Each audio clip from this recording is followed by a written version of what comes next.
Le 27 octobre dernier, dans son émission L'heure des pros, le journaliste Pascal Praud recevait Alain Bauer, ancien grand maître du Grand Orient de France, ainsi qu'Alain Jakubowicz, ancien président de la LICRA. Pendant environ une demi-heure, il a été question de la franc-maçonnerie dans cette émission, parce qu'Alain Bauer vient de publier un nouveau livre sur le sujet. Alors on va voir ensemble, on va analyser, on va décrypter plusieurs passages de cette émission diffusée sur CNews. Les francs-maçons. C'est un fantasme total, on va tout savoir. Qui est franc-maçon? Qui dirige ce pays en sous-main?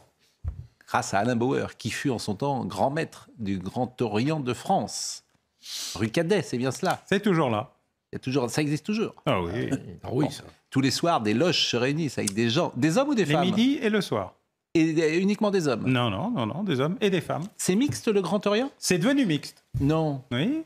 Ah, enfin, c'était la première obédience qui a reconnu les sœurs comme des frères comme les autres, et ensuite qui a accepté que les loges les initient. Donc maintenant, dans les loges, il y a mixité. Celles qu'ils veulent. Oui. Il y a des loges féminines aussi.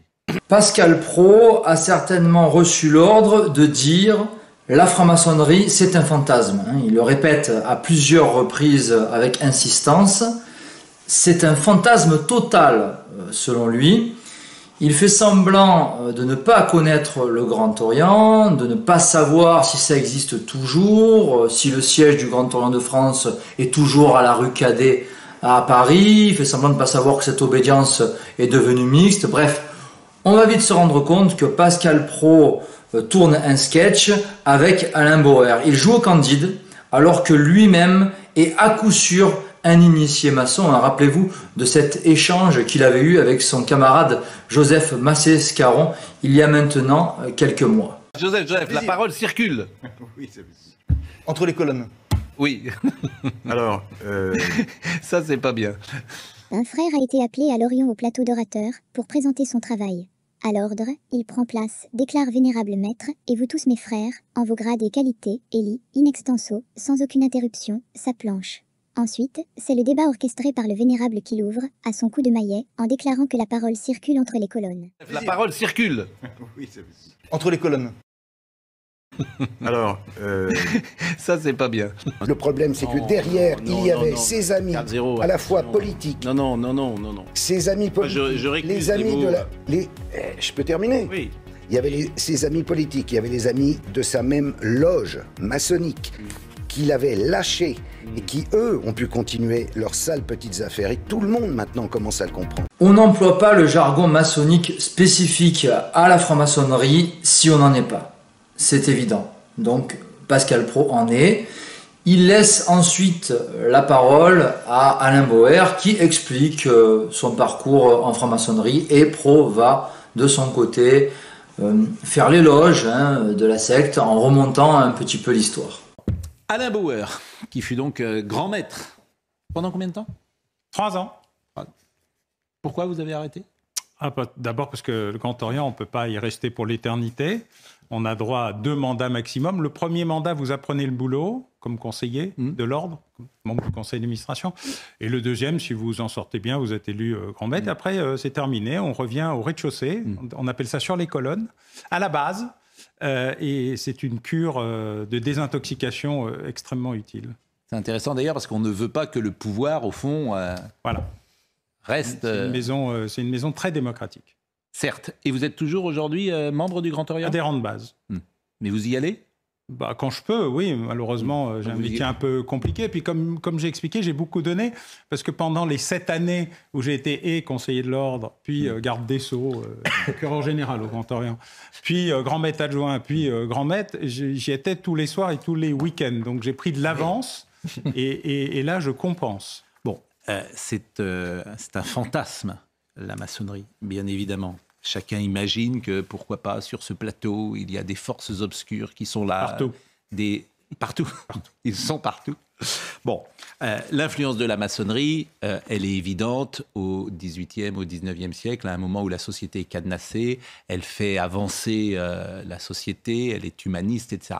Mais aujourd'hui, à quoi elle sert, la maçonnerie? Selon Pascal Praud, la franc-maçonnerie était influente au XVIIIe et au XIXe siècle parce que la société en avait, se disant, besoin.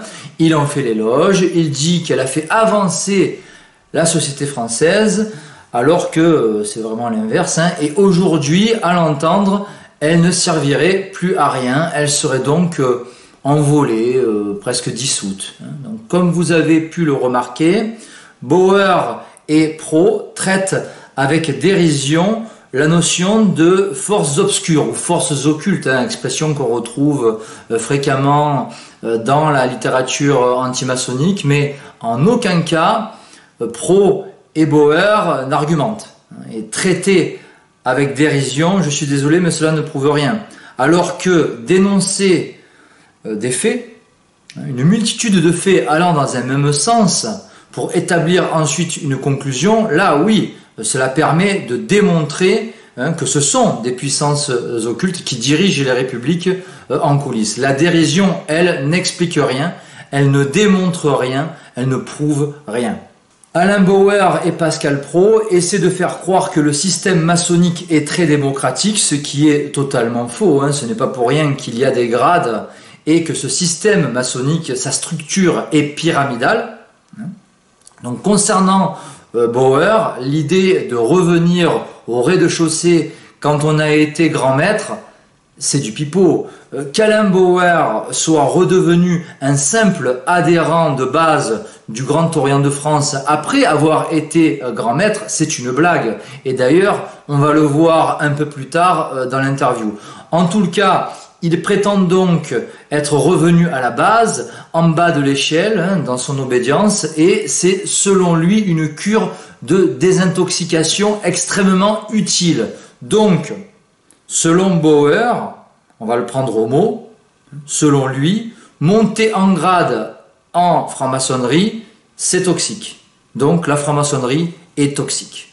D'abord, tu apprends à fermer ta gueule pendant 1 an, ce qui... Pour un militant... Je serais jamais accepté. Vous devriez peut-être faire ça. Jamais. Mais c'est compliqué. Ensuite, du coup, tu apprends par le silence à écouter les autres parce qu'il faut meubler. Une année de silence, c'est très très long. Et après, tu découvres avec intérêt que le fait de ne pas parler le premier a beaucoup d'avantages. Tu dis beaucoup moins de conneries, ce qui n'est pas inutile. Et deuxièmement, tu reprends de ce que disent les autres des idées qui viennent soit renforcer, soit atténuer, soit moduler. Mais ma question est à quoi elle sert aujourd'hui dans la société sur le plan politique? Après, peut-être qu'elle a d'autres... qu'elle sert à autre chose. Au réseau, que sais-je. Bon. Mais à quoi sert-elle? Un bon débat en politique ou à la télévision, quand vous êtes plusieurs, c'est un débat qui est un concours de décibels, d'où personne n'arrive à finir une phrase, et où seul l'animateur en sort grandi. Dans la maçonnerie, il n'y a pas d'interruption. Oui, mais vous comprenez ma question. Est-ce qu'elle pèse sur la société? C'était ça ma question. Elle pèse sur des La dernière idées... loi, dit-on, maçon ou maçonne, c'est la loi Neuwirth.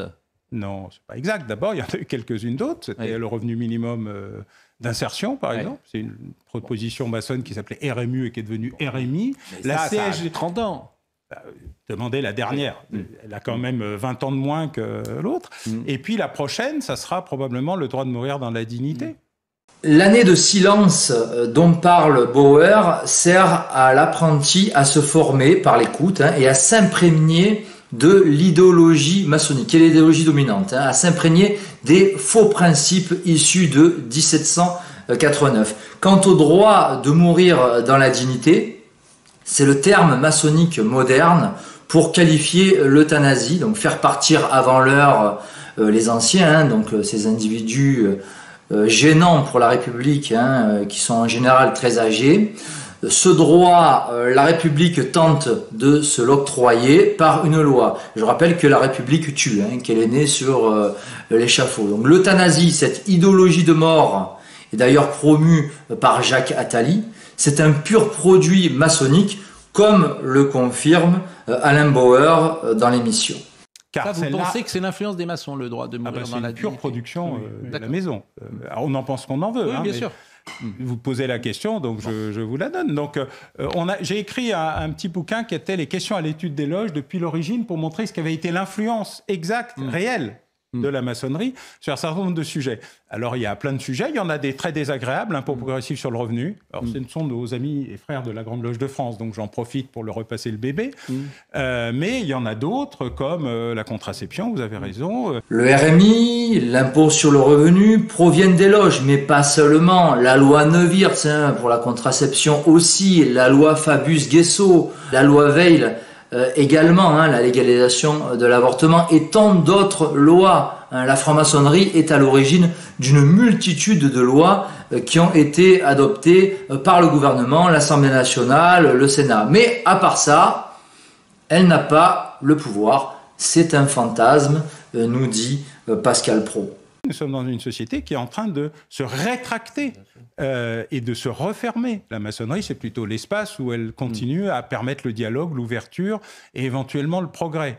Scientifique d'abord, parce que comme vous l'avez dit, c'est comme ça qu'elle est née, des amis d'Isaac Newton. En effet, Isaac Newton était proche des deux fondateurs officiels de la franc-maçonnerie en 1717, Anderson et Desaguliers. Il était lui-même, ce scientifique, un franc-maçon et Newton fut président de la très maçonnique Royal Society dès 1703 jusqu'à sa mort en 1727. Après, sans surprise, Alain Bauer nous ressort le progrès, la science, le dialogue, l'ouverture, qui serait le propre des loges maçonniques, ce qui est du pur enfumage pour le français moyen, qui ne connaît pas bien le sujet malheureusement et qui dans la plupart des cas n'est pas formé sur ces questions-là. Convenez en même temps que toutes les paroles aujourd'hui s'entendent, alors que dans les années 70, elles ne s'entendaient pas forcément toutes. Convenons que la presse, Dominique Jamet et Gérard Carrero, qui sont deux anciens journalistes, savent que l'ORTF ou que le service public à l'époque était quand même beaucoup plus sous contrôle qu'il n'est aujourd'hui, et que cette liberté-là existe davantage dans la presse qu'elle n'existait il y a 30 ans. Oui, mais le fait de passer de « ferme ta gueule » à « cause toujours » n'est pas un progrès. Non, mais ça, c'est autre chose. Parce qu'il n'y a pas de construction. Pascal Praud tente ici de nous faire croire que nous avons gagné en liberté d'expression dans les médias sous la Ve République française, ce qui est encore une fois faux. Il n'y a qu'à voir d'où vient la loi Fabius-Guessot, par exemple, du Mnaibrit. Donc, Pascal Praud affirme ici une contre-vérité. Est-ce que les gens... parce qu'ils sont maçons, s'échangent des codes et ont des places en plus. Est-ce que ça permet à des places dans la vie professionnelle la promotion. Voilà, la promotion. Voilà, ça c'est tout le fantasme qui existe. Alors, on dit par exemple, chez les policiers, il y a beaucoup de francs-maçons. Oui. Chez les chefs de cuisine, il y a beaucoup de francs-maçons. Chez les grands chefs, voilà, ils sont surreprésentés. Est-ce que tout cela est vrai ou pas? Surreprésentés, je ne sais pas, parce qu'ils partent d'une tradition. Quand Napoléon, car tout est né de lui. Tout n'est pas né de Napoléon, c'est faux. En 1789, tous les protagonistes du complot contre le roi martyr Louis XVI étaient affiliés à une loge maçonnique, puis au sein du club des Jacobins, qui fut dans le prolongement maçonnique de l'illuminisme d'Adam Weishaupt. Donc tout ne vient pas de Napoléon, bien évidemment. La franc-maçonnerie a existé un siècle avant. Les militaires, 100% des maréchaux, 100% des généraux, 75% des colonels, 60% des capitaines de l'armée impériale, donc toute la hiérarchie, jusque quasiment en bas, sont francs-maçons. Oui, parce que c'est un ordre d'abord militaire. Et c'est son frère qui est grand maître. Ah non, c'est Cambacérès. Alain Bauer avoue que dans l'armée, tous étaient francs-maçons sous l'empire de Napoléon Bonaparte, et pas seulement dans les hauts grades. Il nous dit de haut en bas. Ce qui n'est pas rien. Et en effet, Cambacérès fut un franc-maçon du Grand Orient de France, d'abord avocat, puis ensuite homme politique très influent sous le règne de Napoléon. Il y a des gens, par exemple, qui vous serrent la main d'une certaine manière pour vous dire tiens, vous étiez grand maître, moi Alors, en général, ils me le disent parce que ça, en fait, ça gagne du temps. Et ensuite, la plupart de ceux qui font la poignée de main ne savent pas la faire, ce qui est assez drôle. Ah bon, mais il faut que vous nous expliquiez comment on fait une poignée de main. Parce que ça dépend de votre grade, ça dépend de... Ah, parce qu'on serre la main différemment. Non. Ben oui. Et là, vous pourriez, par exemple, vous pourriez venir... Si vous étiez maçon. Ah, autrement, vous n'avez pas le droit de me serrer la main comme un maçon. J'ai le droit de vous serrer la main comme un maçon, mais comme a priori vous ne l'êtes pas, j'ai pas de raison de le faire. S'il était sûr de sa non-affiliation à la secte, Alain Bauer dirait « comme vous ne l'êtes pas ». Là, il dit « comme a priori vous ne l'êtes pas ». En fait, Alain Bauer sait très bien à qui il a affaire. Il sait très bien qu'il a affaire à un initié en face de lui. Au passage, selon Bauer, la plupart des francs-maçons ne savent pas se serrer la main maçonniquement. Ça veut dire quoi, il pleut? Il pleut, ça veut dire qu'on n'est pas tout seul et qu'on ne va pas débattre de sujets privés, maçonniques. Ah oui, alors donc, si quelqu'un dans un dîner dit « Ah, il pleut », alors là, dans un dîner, déjà, ça n'a aucun intérêt. Oui, parce qu'on est dans un dîner. C'est plutôt quand vous êtes dans une réunion à deux avec un troisième larron ou une troisième larronne. Donc il pleut, il faut que je me méfie. Non, il pleut, ça veut dire qu'on va s'arrêter de discuter de sujets privés ou intimes. Voilà ce que dévoile Alain Bauer.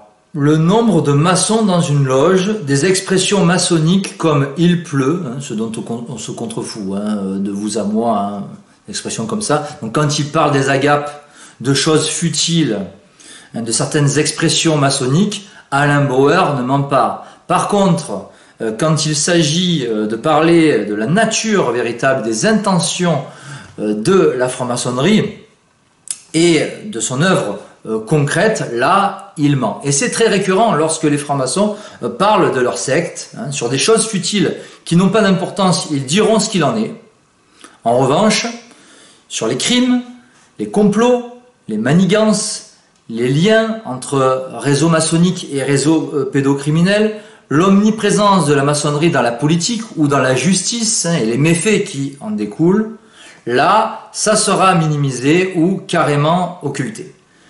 Alain Bauer lâche donc quelques miettes, mais il n'y a rien sur le cœur du problème. Mais est-ce que vous savez qui est franc-maçon, par exemple, dans le gouvernement aujourd'hui? Je ne sais pas qui est franc-maçon dans le gouvernement aujourd'hui, parce que je m'en fous. Oui. Mais ceux qui le... moi, je m'en fiche pas, parce que vous nous donneriez des informations. Mais je n'ai pas le droit. Oui, c'est ça. Mais alors, qu'est-ce qu'on fait dans une loge? Eh bien, on discute des mêmes sujets que vous discutez ici le matin, moins les interruptions. À quoi ça sert alors de se réunir dans le secret?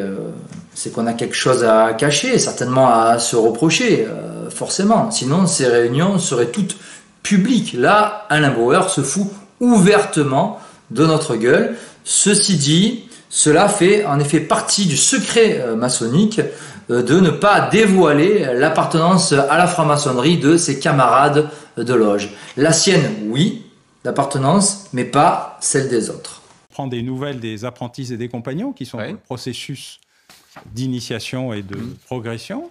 Ensuite, un maître fait une planche sur un sujet dit symbolique. Une planche, c'est quoi? C'est un exposé? C'est un exposé. Ça dure combien de temps? 15-20 minutes. Ensuite, il y a un sujet dit d'actualité qui a été décidé préalablement. Exemple? Le droit de mourir dans la dignité, la révolution énergétique. D'accord. Et là, ça dure donc ça pendant une... Ça, c'est un vrai débat. Donc pendant 3/4 d'heure, les gens vont prendre la parole. 30 à 40 minutes. Donc chacun prend la parole. Il y a les nouvelles. Les nouvelles. Prendre des nouvelles des malades, des pas là, des occupés, des candidats. Et puis après, on va boire un coup. Bon, c'est sympathique. Et voilà, c'est sympathique, nous dit un troisième larron, comme ça à la volée. Alors on débat un peu, on boit un coup tous ensemble à la fin, et c'est sympathique. C'est pas belle la vie, pardi. Pourquoi faire tout ça dans le secret, me direz-vous? Autant le faire au bistrot, à la vue de tous. Ça reviendra au même. Bon, Xavier Bertrand? Xavier Bertrand a affirmé publiquement qu'il était franc-maçon. Et bon, j'ai aucun problème avec ce qu'il dit. Gérard Collomb? Gérard Collomb, c'est le premier à avoir dit avant les élections, est-ce que j'ai le droit de dire que je suis franc-maçon? Donc je lui ai dit, mais non seulement tu as le droit, mais tu as le devoir de le dire. Non seulement lui, mais les 5 ou 6 frères qui étaient sur sa liste l'ont dit. Et je lui ai dit, c'est une garantie que cette question-là ne sera plus jamais posée parce que nous n'avons aucun problème à affirmer ce que nous sommes. C'est même un devoir. Moi, je suis pour le devoir de dire qu'on est... Manuel Valls? Oui. Dans les questions posées par Pascal Praud et les réponses apportées par Alain Bauer sur les hommes politiques français qui sont cités, tels Jean-Luc Mélenchon, Gérard Collomb, Manuel Valls, on remarquera déjà qu'ils le sont tous et qu'Alain Bauer se situe au-dessus d'eux. Donc c'est Gérard Collomb, ancien maire de Lyon, ancien ministre de l'Intérieur, c'est quand même pas rien, qui lui pose la question « Ai-je le droit de dire que j'en suis ?» Et Alain Bauer lui donne l'autorisation, ou pas d'ailleurs. Et Alain Bauer ne serait qu'un simple adhérent de base du Grand Orient de France, ce qui n'est pas crédible une seule seconde. Alain Bauer est tout simplement un menteur qui mélange un petit peu de vérité avec beaucoup de mensonges. Voilà. Non, j'essaye de ne pas trop mentir. J'omets souvent, mais je ne mens pas. Donc, je peux vous dire de manière très claire et déterminée, aucun président français de la Ve République n'a été franc-maçon. Tout à l'heure, c'est là-dessus que je voulais vous interrompre. Est-ce qu'on peut connaître le nom des membres du gouvernement qui sont maçons? Mais qu'est-ce qu'on en a à faire, quoi? Moi, je suis vraiment... Et de quelle confession sont-ils? Et à quoi croient-ils? Alors, je vais vous répondre précisément. Je l'ai dit, c'est un fantasme, la maçonnerie. Oui, c'est ça. Certains imaginent, ce qui est évidemment absolument faux, qu'elle tirerait les fils comme la trilatérale. Ça peut être ne pas être totalement faux. Il faut dire la vérité. Ça a été vrai. Ça a été vrai jusqu'à 1938. Pourquoi? Parce que 60% du personnel politique parlementaire était maçon. Alain Jakubowicz nous dit « Qu'est-ce qu'on en a à faire de savoir qui est maçon, qui est de telle ou telle communauté ?» Or, cette question est fondamentale.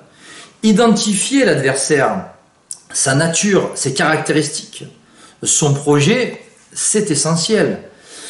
Jakubowicz contredit par ailleurs Pascal Praud sur l'idée que la franc-maçonnerie tire les ficelles en coulisses. Pour lui, c'est le cas. Et ce n'est pas rien comme aveu. Lui peut apparemment se permettre de le dire à la télévision, mais certainement pas nous. Quant à Alain Bauer, il avoue que cela a été vrai jusqu'en 1938. Donc, forte proportion de francs-maçons jusqu'à la Seconde Guerre mondiale, mais plus de nos jours où son influence serait soi-disant extrêmement réduite, nous dit-il. Alors aujourd'hui, étrangement, il n'y en aurait plus.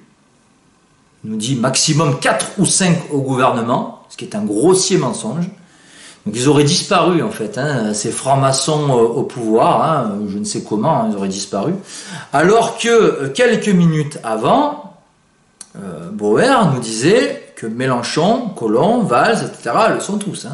Et il y a quelques années, le même Alain Bauer avait déclaré « Dans notre système politique dit démocratique, ce ne sont pas 40 millions de citoyens qui font les lois, mais 150 000 frères. » Et vous retrouvez cette affirmation dans mon livre « La franc-maçonnerie, 300 ans d'imposture ». Il y a moins de 10% du personnel politique élu, Assemblée, Sénat, Parlement européen, qui est franc-maçon, et il n'y a jamais eu plus de 4 ou 5 membres du gouvernement. Donc son influence aujourd'hui, ce que vous dites, c'est extrêmement réduite. Pro comme Bauer minimise l'emprise maçonnique sur la politique française. Ce n'est pas nouveau, c'est ce que les francs-maçons ont toujours fait dans les médias, à la vue du grand public. Donc d'un côté, Bauer nous dit que les lois viennent des loges, et de l'autre, il n'y a presque plus de francs-maçons au pouvoir en politique en France, ce qui est contradictoire. Ce sont eux qui font les lois et ils n'auraient aucun pouvoir. Si c'est eux qui font les lois, c'est qu'ils ont le pouvoir politique et législatif. C'est évident. Convenons que l'influence de la maçonnerie a baissé, sans doute, dans la société sur la vie politique, sans discussion. Sur la vie politique peut-être, mais au niveau local, il ne faut pas faire d'angélisme non plus. Il y a eu quand même des moments dans telle ou telle ville, dans tel ou tel tribunal de commerce, ou des choses. Il faut pas d'angélisme. Alors dites-moi, racontez-moi. Qu'est-ce que vous avez constaté? C'est de notoriété. Monsieur Bauer le sait très bien. Mais quoi? Dans la magistrature, on a pu à une certaine époque arranger un frère ou avantager ceci ou cela. On protège les frères? Bien sûr. Dans les tribunaux de commerce, c'est très net. Ailleurs, non. Mais oui, bien sûr. Tout comme l'italien Gioele Magaldi, Alain Jakubowicz reconnaît qu'un frère blanchit l'autre, il nous dit à l'échelle locale, mais à l'échelle nationale aussi. Et entre parenthèses, Jakubowicz, donc ce militant sioniste acharné qui est très communautaire, dit à un moment qu'il n'est pas franc-maçon, sauf qu'il en fait l'éloge et qu'il a l'air de très bien connaître le sujet. Le fond de ma pensée, c'est que tous ces gens, ce jour-là, le 27 octobre sur CNews, sur le plateau, étaient très probablement des membres de la franc-maçonnerie. Je trouve que c'est très bien de dire les choses. Et pour ça, j'admire votre... Sur l'Empire, vous avez même donné Alain Jakubowicz admire visiblement son coreligionnaire Alain Bauer et selon lui, ce censeur de la LICRA, je vous rappelle, ancien président de la LICRA, Jakubowicz, selon lui, il faut dire les choses. Bon, c'est très bien de dire les choses, mais pas n'importe lesquelles, visiblement, pas sur n'importe quel sujet, rappelez-vous. Écoutez, moi, les délits de sale gueule et les délits de pièce, vous comprenez, à la LICRA, on n'aime pas trop. Mais en tout cas, ne nous cachons pas derrière notre petit doigt, comme vous le faites. Les agresseurs sont très majoritairement des jeunes venant, comme on dit aujourd'hui pudiquement, de l'immigration, de la post-immigration maghrébine. C'est une évidence. Il faut arrêter, il faut enfin dire les choses. 2003, il y a l'émission chez votre confrère Fogiel. Vous vous souvenez, Dieudonné, déguisé avec ce chapeau, ses papillotes, etc. Et puis déjà, ce bras levé, vous savez, Israël, qu'on n'a pas réussi à faire condamner, parce qu'à cette époque, les juges considèrent effectivement que voilà, c'est tendancieux, mais la liberté de l'humour.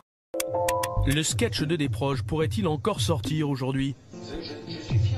Nous avons posé la question à Alain Jakubowicz, le président de la LICRA. Écoutez, ça ressortirait aujourd'hui. C'est vrai que le seuil de tolérance n'est plus le même qu'à cette époque-là. D'abord, on vit dans une période de crise, et c'est vrai que dans les périodes de crise, l'humour n'est pas perçu de la même façon que dans les périodes qu'au cours des 30 Glorieuses. La société a changé. Donc ça passerait pas? Je crains que ça ne passe pas. Et pourquoi ça passerait pas? Parce que nous sommes dans une période de repli identitaire, de repli communautaire. Ça veut dire que si ce sketch ressortait aujourd'hui, vous iriez en justice? La question se poserait. En 2013, la LICRA a attaqué des humoristes à 3 reprises, chaque fois pour antisémitisme.